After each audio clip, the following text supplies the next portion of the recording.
Howdy folks, Max November 4, Mike Lima Foxtrot here, and today I'm here to talk about the latest features we've added into the World Radio League. So I'll start with a couple small ones that are pretty important.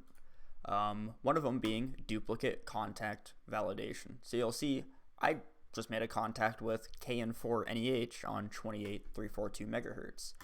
And let's say if for whatever reason I forgot that I had that in there and I wanted to put it in again, when it goes in again, it'll say, wait, that's a duplicate contact because it's the same call sign, the same frequencies, the same signal reports, the same mode, but it's within 2 minutes of each other. So what you have to do now is it recognizes that this is a duplicate contact and it tells you, and then you can go in and delete the contact. The other feature we added was contact confirmation.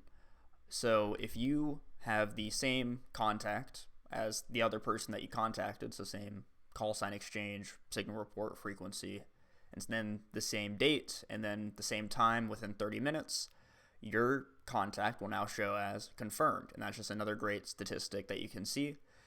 And the reason why we've added both duplication detection and contact confirmation is for the big feature release of this week, which is ADIF imports. So you might remember we added the ability to export your log files out into an ADIF file, and now we have the ability for you to take your exported ADIF files from anywhere else and import them here. So if I take this example log from Jim, who's one of the ham radio prep instructors, I can import it in, I can give it a name, so I can say Jim's logs, and then I can go ahead and upload it into the World Radio League system. So this takes a little bit of time depending on the amount of contacts you have. Less contacts means it'll import faster.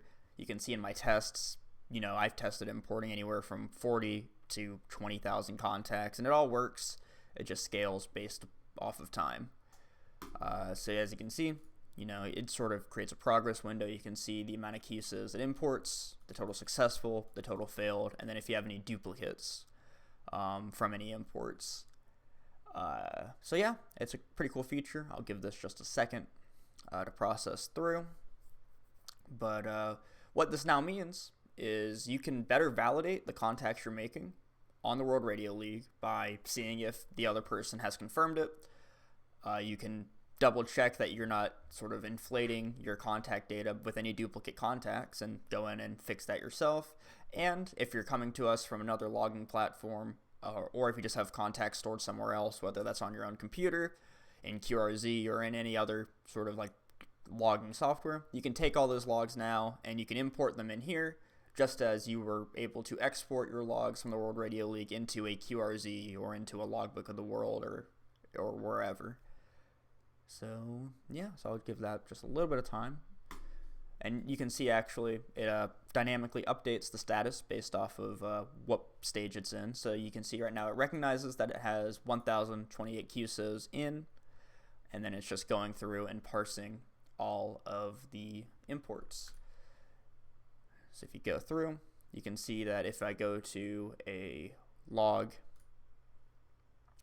this is an imported log, it imports everything, call sign, signal reports, the frequency, the mode, and any notes that you may have included. So I have some POTA contacts in here from a logbook I have on my desktop.